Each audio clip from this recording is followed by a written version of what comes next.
Plaisir encore, par le biais de textes poétiques réinterprétés en paroles et musique, un concert prêt à emporter. Mesdames et messieurs, la compagnie La Grande Ourse est très heureuse de pouvoir vous présenter le deuxième set de la présentation de son spectacle Poète Maudit, Maudit Poète. C'est sur la place verte à Charleroi que le duo de la compagnie de La Grande Ourse s'est produit en spectacle dans un concept un peu particulier, puisqu'il présente son projet Pizza. Donc nous sommes la compagnie La Grande Ourse, moi c'est Marc Hugoris. Mon comparse, c'est Vincent Guérard. Et donc, on a mis au point, face à la crise du Covid-19, une forme de spectacle transportable.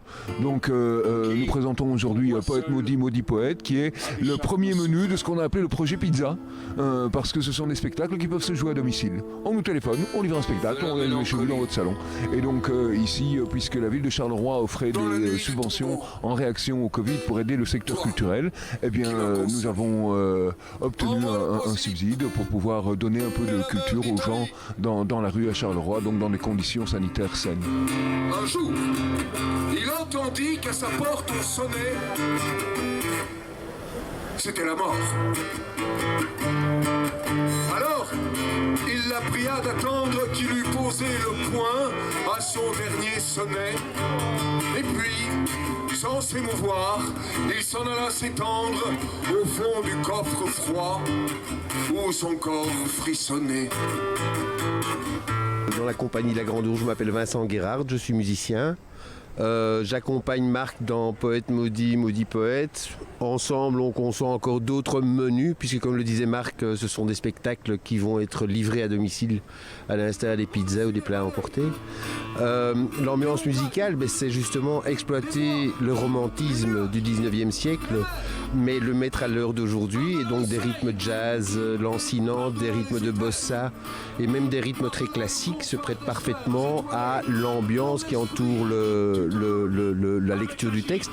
Et ce qui est génial, c'est qu'en fait on est dans une écoute extraordinaire l'un l'autre et on s'emporte l'un et l'autre dans une version finalement très très moderne et très contemporaine des poètes comme de Nerval, Rimbaud, qu'on redécouvre presque à chaque lecture en fait, parce que faut savoir que moi j'ai pas de partition, donc j'ai des indications sur les textes et puis je pars en improvisation.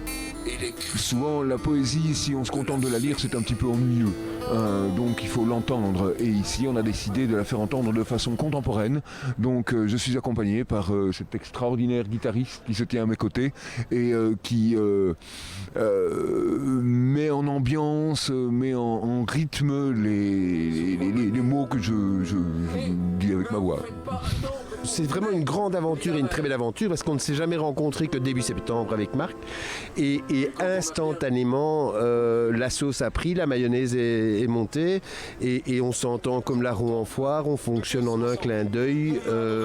Dans mes improvisations, j'entends très bien quand moi je donne une intonation et que lui l'embarque pour se l'approprier, et l'inverse est vrai aussi. J'écoute en permanence son intonation, sa vivacité pour adapter mon jeu de guitare.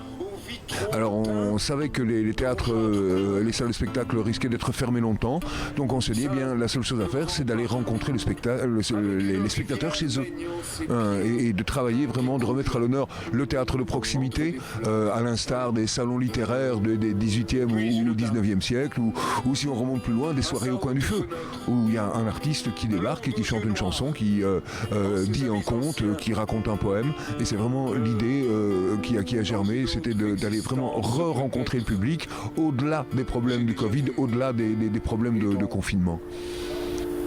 Je me souviens.